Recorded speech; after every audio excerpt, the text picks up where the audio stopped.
get out of here by 10. Hey, hello, everyone.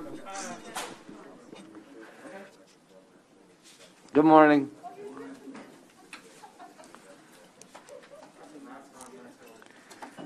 We gotta finish up by 10 this morning, and we probably won't get through all these bills, but that's fine because we're just going to keep adding on bills all week long until we get them through. Well, all that needs to pass will pass, and that which doesn't won't. All right. Let's start with the consent agenda. Has everybody had a chance to review these? I don't know if they were all unanimous. Were they all, Senator Edwards, you were the consent one? This is list number 22. Right. So all of these bills that we put on here are cross files. They're exact matches to the Senate bills, and the Senate bills passed unanimously on the Senate floor. Okay. Correct.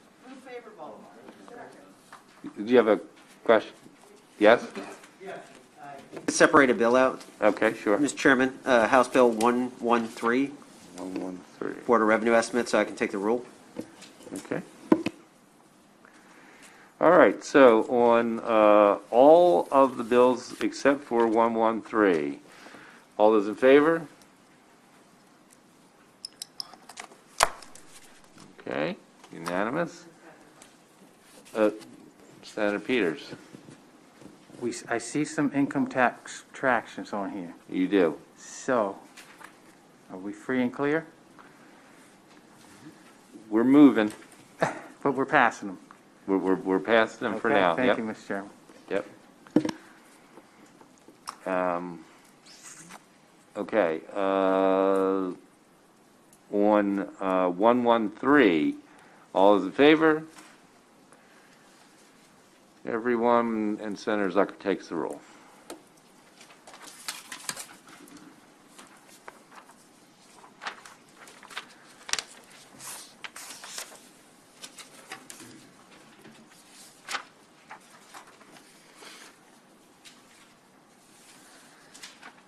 All right. 23. List 23. 433, Senator King. Alrighty. Senate Bill 433 has come back from the House with a couple amendments. Just to refresh your memory, this is the bill that requires, no matter where they're budgeted in the budget, any sort of cost of living adjustments or other things for the 4 years would get incorporated into the formulas for the community colleges, BCCC, and then as you guys amended it, the Selinger program. The House adopted all of those, and then also, and you should have a copy on your desk of their amendments. They added 2 different funding streams, basically for University of Maryland School of Medicine between 2023 and 2025. The first allotment would be $5 million for various specialization fields, and then the second one would be particular to rural hospitals at $2 million.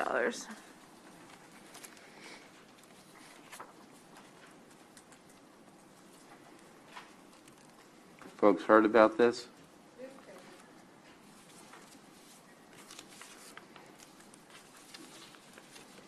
Okay. This is little assistance to the shore and also to Prince George's and the hospitals in need of. Without somebody jumping on it. I had great vehicles this year. Right. All right, all those, well, is there a motion for the, on the amendment? You're, Okay, all the in motion favor is of the to concur amendment? with the House. Unanimous, okay. And now on the bill as amended, All those in favor? Unanimous. Okay. You want to run with that, or you want someone else to run with it? I think it'll probably. Okay. 6:59. Alrighty. Yeah, Mr. Chairman, Senate Bill 659, and you'll notice immediately below it is, oh, never mind. It's further down the list is the cross-file House Bill 865. So what Senate Bill 659 does is within the Historic Revitalization Tax Credit Program, there's a particular treatment for small commercial projects, and current law has that those are cumulatively limited to $4 million worth of tax credits. This bill increases that by $1 million up to a total of $5 million in tax credits available for small commercial projects. And the House bill does the identical thing. Any questions? Okay. All those in favor?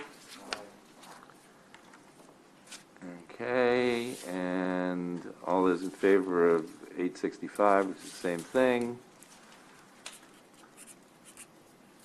It's 5 bills down. Okay, everybody good with that?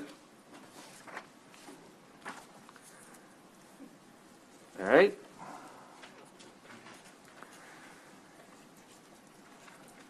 $887.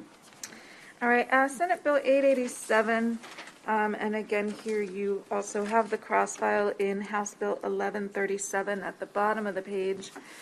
This is for counties. It authorizes all counties in the state to provide a property tax credit on either real or personal property that's owned or leased by a business entity that was affected by a declared emergency. And it leaves up to the county to set any other criteria, duration, amounts. This is very similar to the bill that you passed, I believe, last week for Anne Arundel County. This would apply it for any county in the state that chooses to authorize this. So it's just permissive. Permissive. Okay. Senator Stalling. No, I want to thank the sponsor for this bill, because I was going to do a local Baltimore County bill, and we talked about this, so I just left mine out, and I appreciate her doing this, and I've talked to the other senators I'm here, so thank you, Mr. Chair. And I move favorable. Okay, all those in favor? Unanimous? What, Senator Peters? I want to echo that. We went through this whole rigmarole at the county. There was a hotel that was trying to get some relief. We went and got an attorney general's opinion. They said the governor can only provide the relief. And so this bill is really going to be helpful for the county executives to decide whether this particular property or that particular property really suffered, because it's unclear, right? I mean, it's very clear that the governor could make that call. So I don't want to be the floor leader, but I like the bill.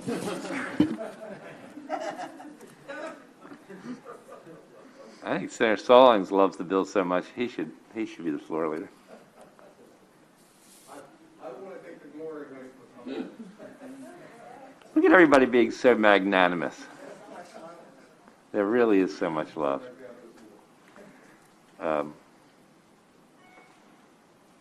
Let's just go. So King's got the first one. Quarterman's got the second one. Stallings has got the next one. So 958. All right. Did you want to also, I believe that first motion was just for the Senate bill. Did you want to do the same motion for the House cross-file on that? Where's one? that? At the very bottom of the page, House Bill 1137. Okay, all those in favor of 1137? Okay, all in. So that is Stalling.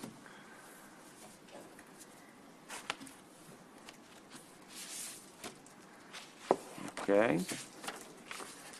958. All right, Senate Bill 958, and again, you also have the cross file, which is 1360. listed immediately below. Yep. House Bill 1365. Right. This is a bill that deals with non-public special education schools, and they are currently funded in statute, which this bill shows that statute, but without any changes, just for your reference. You do have a reprint on your desk. Bill page 3 shows kind of the meat of this bill, and would basically say that for fiscal year 2023, and under the amendments, in addition to the amount required currently in law, the governor would need to include an increase various percentages for various positions at the school. The amendments on your desk also state that, where is my reprint?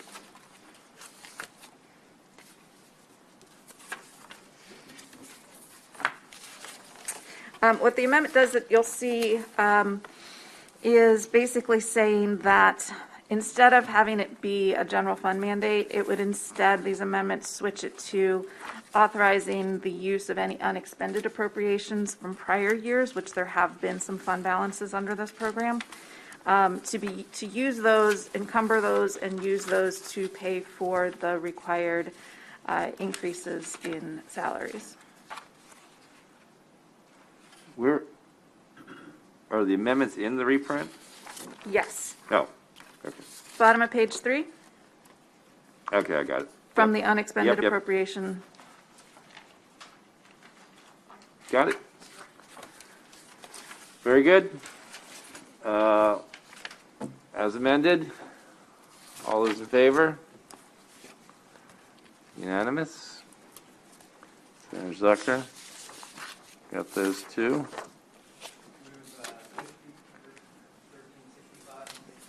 Yeah. All those in favor? All right. Unanimous. 133. All right, House Bill 133, this is a cross-file to Senate Bill 30. This deals with the powers and limitations thereof on the Board of Public Works when they're making mid-year reductions to the budget.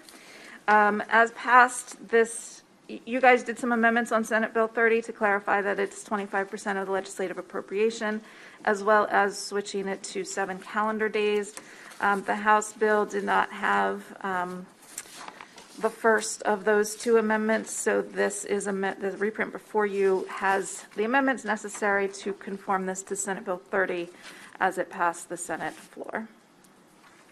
Okay. As amended by the Senate. All those in favor? Okay. Unanimous. That was yours, Senator Alford, right? Yes. All right, still is.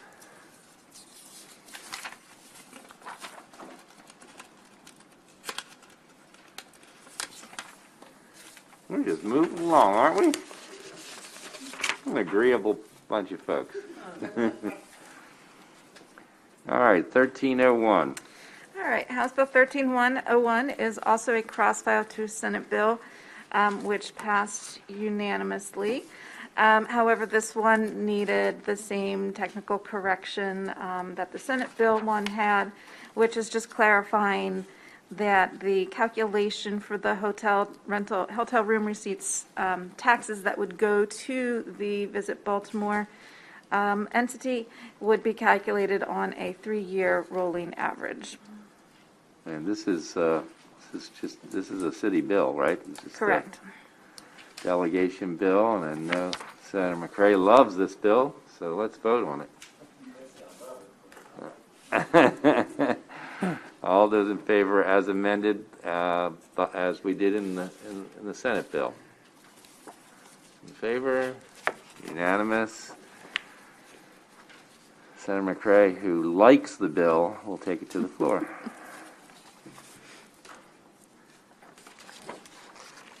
$1341. All right, House Bill 1341, you're actually hearing it this afternoon, but it generally kind of moves along with the capital budget, so the chair wanted to expeditiously put it on the list this morning until you guys hear the bill, and then it would be reported. So this is the annual USM Academic Facilities Bonding Authority bill. Under this one, they are would be authorized to use $30 million in academic facilities bonds to do a few different projects at USM schools. Okay, so we'll have the hearing, but we're going to pre-vote it. We learned something unusual at the hearing, which I don't think anybody really expects, but if we do, we'll have to reconsider. All's in favor? All right. Senator Peters, it's all yours. All right. 81. Senate Bill 81 is the Southern Maryland Rapid Transit Project funding bill. You should have a reprint in front of you. The bill as it came in created two mandates, one for fiscal 23, one for fiscal 24 of $12 million and $15 million respectively. The amendments convert the bill into the cross file that the House has passed, and the amendments create a mandate for the project for fiscal 23 through 27 of $5 million that's contingent on the receipt of federal funds to be used to provide matching funds needed to conduct an environmental impact study under the NEPA for the Southern Maryland Rapid Transit Project. So it takes the House position on this bill and then the House position was a $5 million mandate for each of fiscal 23 through 27, contingent on the federal funds being provided to match the state dollars. Now, you may recall, we already did 22, right? This year. 22, there was a fence in SHA's budget for money contingent on $5 million, I think, contingent on federal funds. Okay. Everybody understand this? You have Senator Peters? In the corner here. So if the study's 27 million, and we're putting away 5, and we got fenced off 5, does that mean, they're going to split it? Is that what you're saying? 13 and a half? Is that? The federal fund, there should be, yes, you would have to split it with the federal funds. So they got to come up with 13 and a half, and we would. But we're going to come up with 5 just to kind of get the ball rolling. Okay. Thank you, Mr. Chair. Senator Griffin? Yeah, I just want to make sure. So are we voting on the House bill or the Senate bill or both? We are voting on, we're voting on the Senate bill, but we're voting to conform it to the House bill. Okay. And with recognition that in the 22 budget, we have already fenced off $5 million. Okay, thank you. You want to vote the House bill too? Okay? Senator Eckert. Yeah, so help me with that again. Is it 5 million, or is it 10 million, or is it more? Well, It's $5 million in state dollars. All right, but they have to come up with some. The federal Feds- government does. Yeah, it won't move forward unless the federal government has the match all along the way. Oh, Correct? Correct. okay, thank you. Senator Corman. Just to follow up on that previous question, just to make sure I'm understanding. Yep. Where it says an annual appropriation of $5 million. So is that each year? So 23 through 27, so it's $5 million each year. So is it essentially, whatever that is, 20 million, 25 million then? Yeah, plus the 5 from this year, Correct. Okay.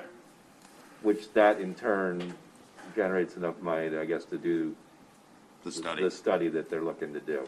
Okay. But of course, it's got to keep happening. Right. The federal government has to keep. Sure. Okay, doing thank it. you. And just for whatever it's worth, I mean, obviously, we'd like to see it happen. The federal build money, I guess it was last year, it was denied. Correct. But, lots more money's coming from the federal government now, as we all know, or presumably will be coming. So hopefully things will move forward. All right, so did we vote on that? Okay, so we are amending the Senate Bill 81 to be in the posture of the House bill. All those in favor? Unanimous? And, okay. 7, House Bill 7. House Bill 7, you should have a chart in front of you. I think that's the easiest way to deal with this bill. This is the venison donation expenses income tax credit bill. The Senate, as you know, passed Senate Bill 769, and the House passed House Bill 7. And so I made a chart here for you to consider the differences between the two bills. The big difference is the House bill lets the credit terminate in 2023 in favor of a venison donation grant program within the Department of Natural Resources. But for the last year of the credit, it allows individuals in Montgomery County to claim the credit for expenses incurred to hunt and harvest the deer or transport the deer. If you'll recall, the credit as it currently stands is only for butchering costs, so the cost to process the deer.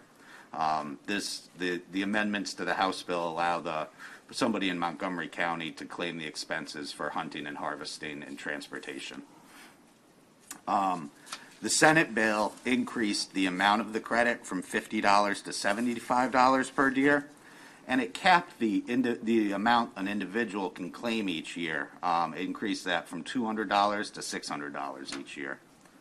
And then the Senate bill, instead of going with a donation program the way the House bill did, the Senate bill continues the credit out until 2028, which is an additional 5 years. And lastly, the Senate bill included testing for chronic wasting disease, a report by DNR in the deer that are shot and killed. So if you followed all that, which I'm not sure I did, this is the most complicated bill we've had this session. We have to chart this thing out.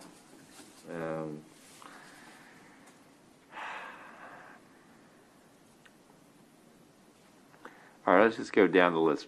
I mean, I think we support the bill, obviously, or we have supported the bill. I don't know if we can, let's try to take the best of everything here if we can. All right, so it's clear we want the antlers to be in. You insist on the antlers being in. Got it? All right. So on when you say no change to the tax credit on the House one in that line, what do you mean by that exactly? The House bill left the credit at $50 per deer. The Senate bill increases it to $75 I see. per So deer. that's really down on the next column. So we'll go to the 75. Okay. All right, so we got antlers, we got 75. Future grant program does not specify the type of deer. Okay, so we handled, that's we part of handled the that. that's part of the antler. Yeah, yep. Okay, per capita, we'll leave that at what we did. I've got no problem with the Montgomery County.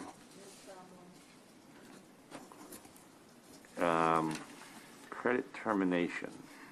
Extends the credit for an additional 5 years, allows the credit to terminate in 23. Yeah, why do we want to come back on this again? Let's keep our, yep. Now, so the House side, though, created this grant program. So they're paying this as opposed to giving a tax credit, right? Correct. That was what they envisioned. That's the fundamental difference at the end of the day.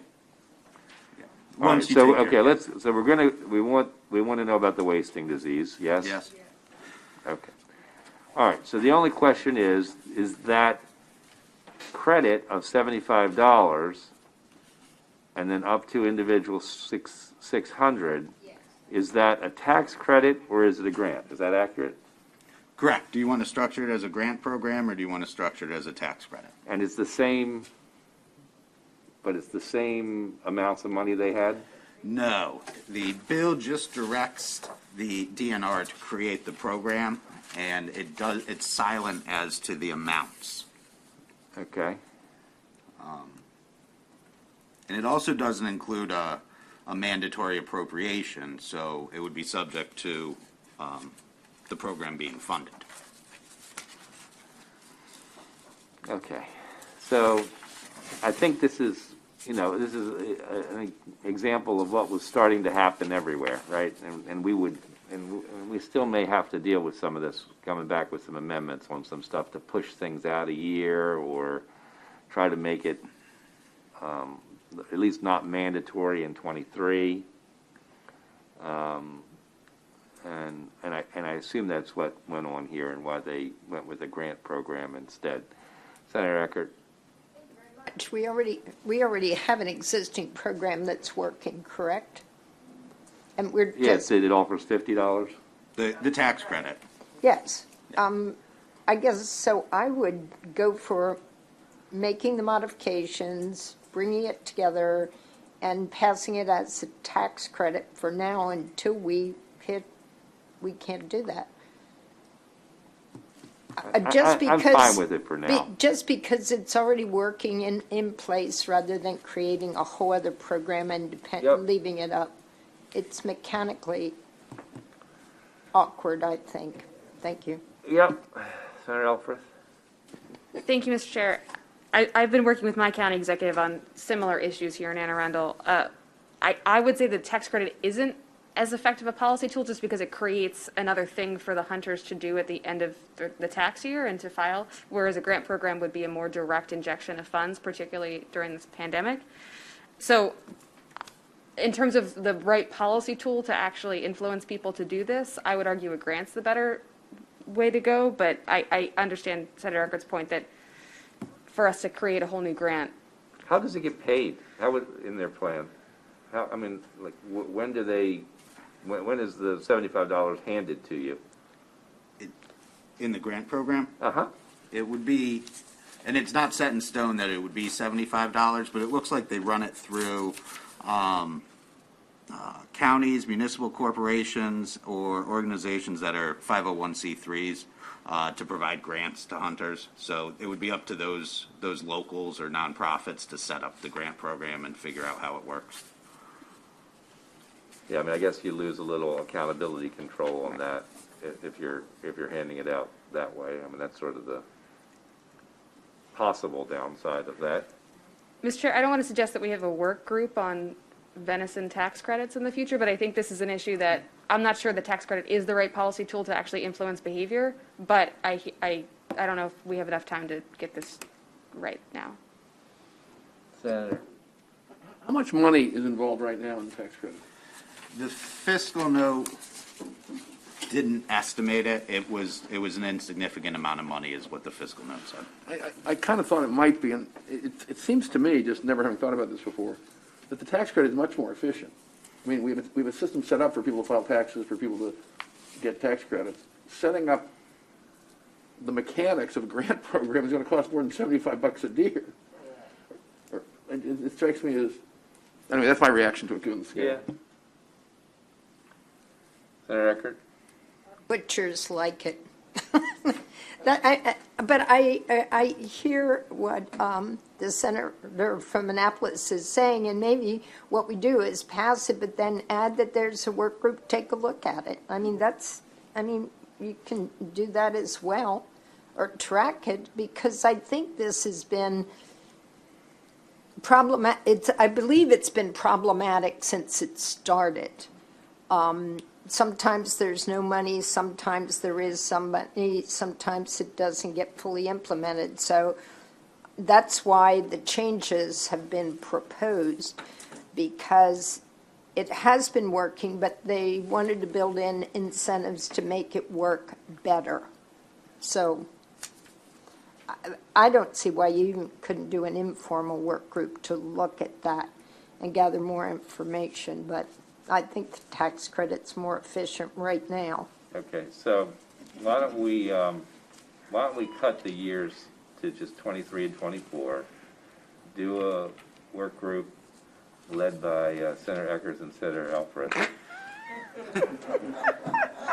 Here we come. Can it be an informal work group, or do we need to put the work group in law?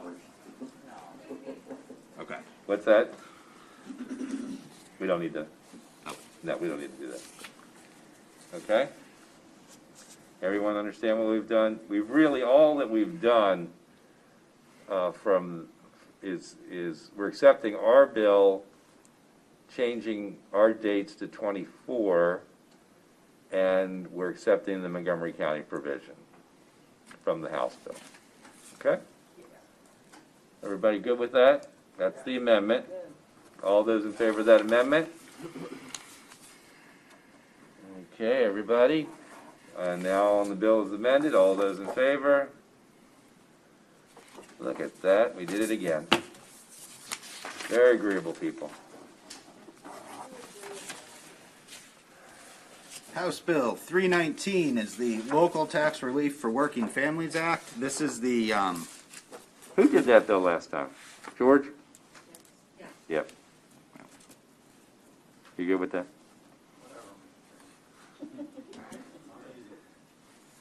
Love it. House Bill 319, the Local Tax Relief for Working Families Act. This one, I believe, was Senate Bill 133. This bill is in the same posture as Senate Bill 133, but without the disparity grant fix, the issue with the disparity grants that we went through. The amendment in front of you would add the disparity grant fix that was added to Senate Bill 133 for counties that elect to have a progressive income tax. So this, yeah, this puts it in the posture that we did. All those in favor of the amendment? And as amended. Oh, right, let's get to that. All right, so this is as amended. All those in favor of the bill? Okay, those opposed? Got it? Yep. All right. What's that? Can I speak about my vote? Of course you can. Thank you very much. I checked with initially one of our counties said that they thought it was fine. When I went back and talked with two of our other 4 counties, or 3 of them, they said mechanically this is going to be really difficult for the low-income counties. So that's why I'm voting no. Okay. Now, Rose Pep, you've got that. 337. House Bill 337 is the Sales and Use Tax Vendor Credit Job Training Bill. This was a cross-file that the Senate passed, allowing a job training organization to claim a vendor credit on the sales and use tax. The only difference between the House bill and the Senate bill is the amount that can be claimed each year. The House bill lowered the amount from $250,000 to $100,000. The Senate bill kept that amount at $250,000. Right, so this was my bill. Remember, this is the Goodwill Industries, and it's kind of connected with the President's bill about starting adult high schools, and that's what this is all about. And I'm fine with it being lowered, particularly since I think we'll pass the President's bill too, and so the combination of funds should get them moving. So all those in favor of the bill as it is, 337. Unanimous? I will take that. 887. House Bill 887 expands the allowable use of bond premiums that are transferred to the annuity bond fund. This also was a cross-file of Senate Bill 60. There was a mistake in the drafting of the bill when it got introduced. It needed to account for another provision in the state finance and procurement article. The House bill passed without the correction, so the amendment in front of you simply makes the correction to the corresponding provision in state finance and procurement. All those in favor with the amendment? Senator Peters.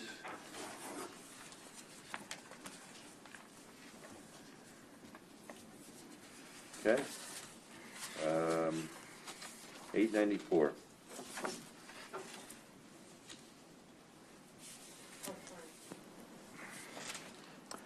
Senate Bill 894, finance is primary on this. The bill would establish 3 new workforce development grant programs in the Department of Labor.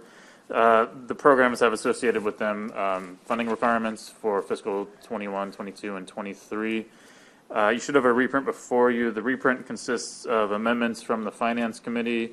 There are also additional amendments to on those funding provisions to specify that they should be federal funds only and restricting them. So similar to what you did on the testing tracing bill. Those changes are, those additions are on page 6, 7, and 10.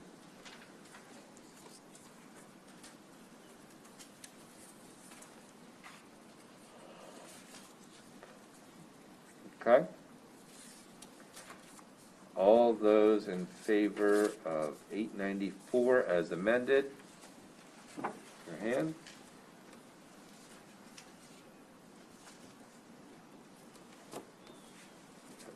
Okay, this came out of Finance 11-0. Okay, opposed? You have a question? I'm sorry, I'm late to the party. No. Question. This then creates or asked Commerce to do, or DLL or whoever, to go ahead and create these separate 3 funds, correct? But only use federal dollars, which means that federal dollars that might come to them would not be used for other programs that they already have operational, correct? This is all focused on the new federal money. And so it's not a question, it doesn't deal with existing federal money. It exists with, it's new federal money, pardon me. Correct. Correct. But if Commerce had projects that were ready to go, and they had an infusion off that money, the new money, to go to new decision to continue that. I understand your question, Senator. This is all focused, this came out of the President's COVID crisis work group. One of the recommendations dealing with the jobs aspect of getting through the crisis. This is one time. This is not intended in any way to be ongoing. This is similar to the small business bill that we passed, I guess, last week. Same idea. There were recommendations about directing federal money to get our small businesses going again, and in this case, get people back to work. It's one time. Okay. Thank you. Thank you. Thank you for the clarification. Okay. Yep, we're going to retake the vote just to make sure that we have the count. So all those in favor of 894 as amended, raise your hand. Okay. And those opposed? Okay. Got it? Yep. Great. Okay, Rosepep's got that. House Bill 252, this bill was not cross-filed. This has to do with tax sales. It's authorizing legislation to allow a county or a municipal corporation to withhold owner-occupied residential property from tax sale from the period of June 1, 2021 through June 30, 2023. Okay. All those in favor of 250? Yes, please. I get why it's being done because of the health pandemic. Well, why do we limit it to just those 2 years? I think the purpose was simply for the pandemic, yeah. Okay. I think it's just good public policy if that local jurisdiction, they don't have that ability to do that right now and to be able to separate out whether it's homeowner occupied if they wanted to, and whether it's landlords and things of that nature. But it's always been discussed by the advocates and a number of folks that care about tax sale issues. Yeah, I mean, I think it's a good question. As you know, there's been a lot of tax sales working groups over the last couple of years. Senator Eckert was part of a lot of that. I think it's worth having that discussion. Maybe not right now, but for the future, I think it really is a good idea. Okay. Okay, on this bill, 252, all's in favor? Okay, unanimous. Senator Eckert, you'll take that one? And that's a good thing to follow up on if you guys want to do that. I think it's very good. But Eckert, you're following up a lot of work for the summer.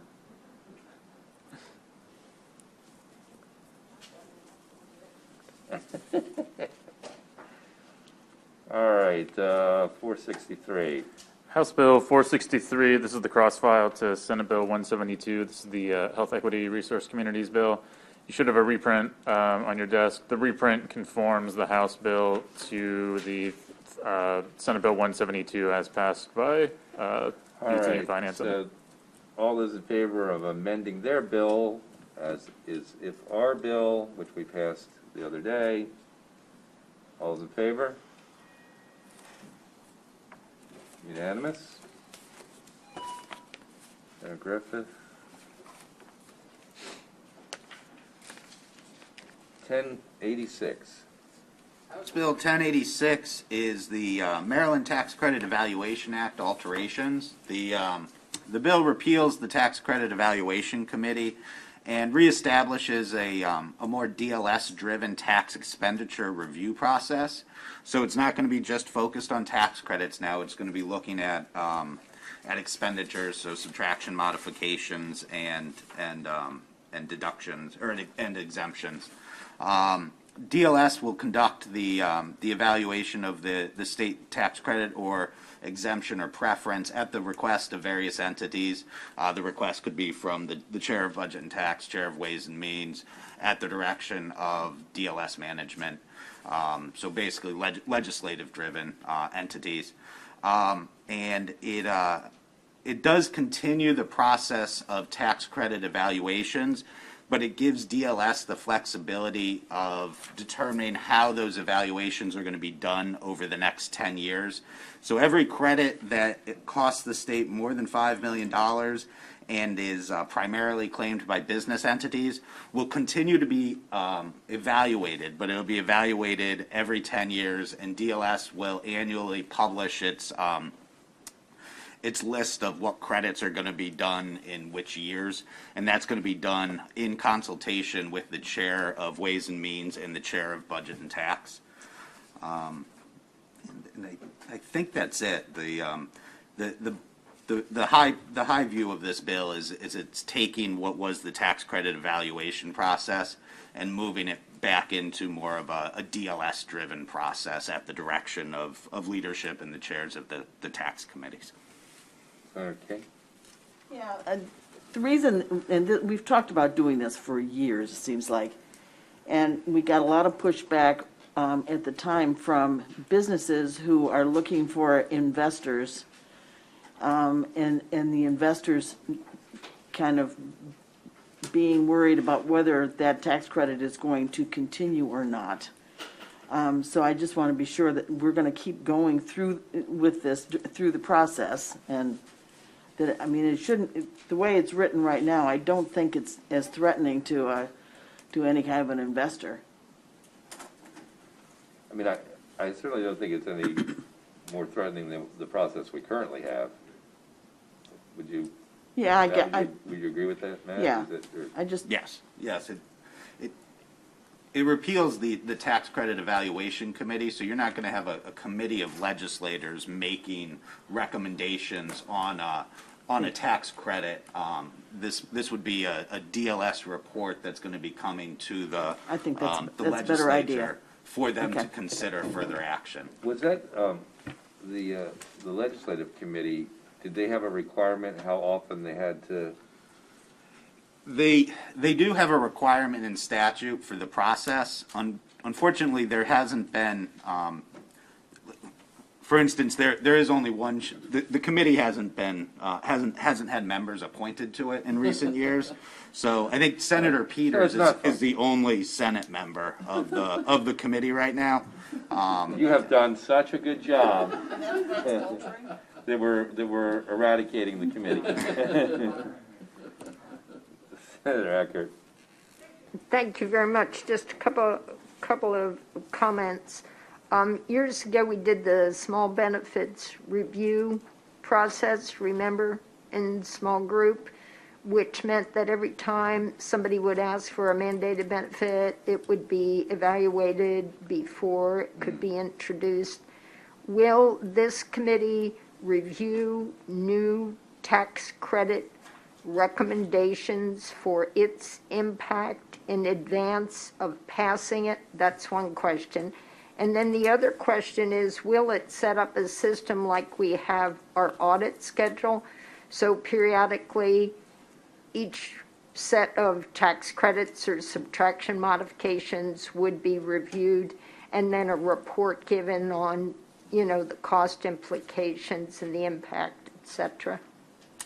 So to answer your first question, no, the committee will be repealed. So this is just going to be DLS at this point. Well, I mean, And so even, yeah, It won't be prior to introduction, is that what you're kind of saying?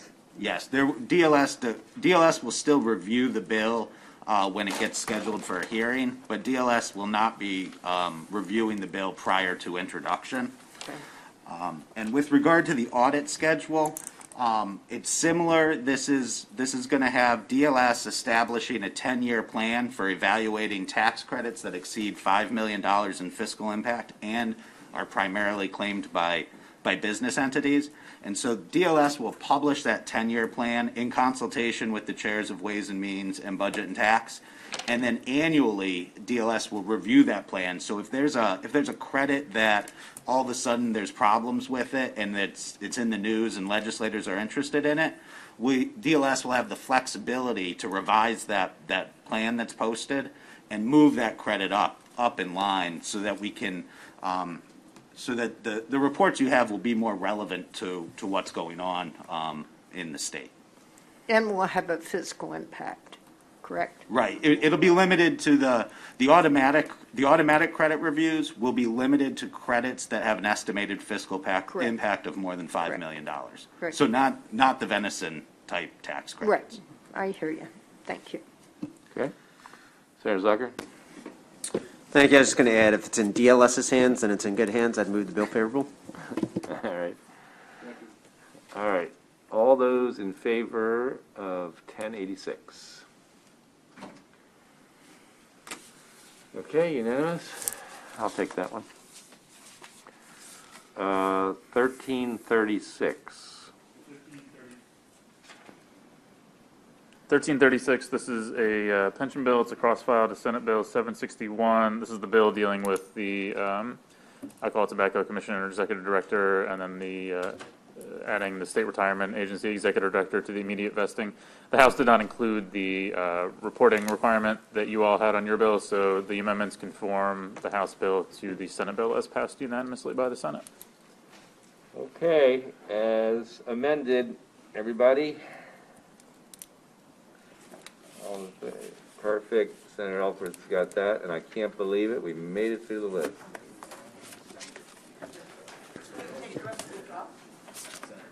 What's that? Can we take the rest of the week off? No. More will come, I'm sure. Yes, sir. Mr. Chairman, we've been incorporating House amendments into the capital budget, and there was a House amendment that didn't make it into the budget for capital, so we just have that one, if we don't mind, if we could vote it here, and then we could just do it on the floor today. Okay. But it was oversight from DLS. So Okay. What is it? it's just $3 million.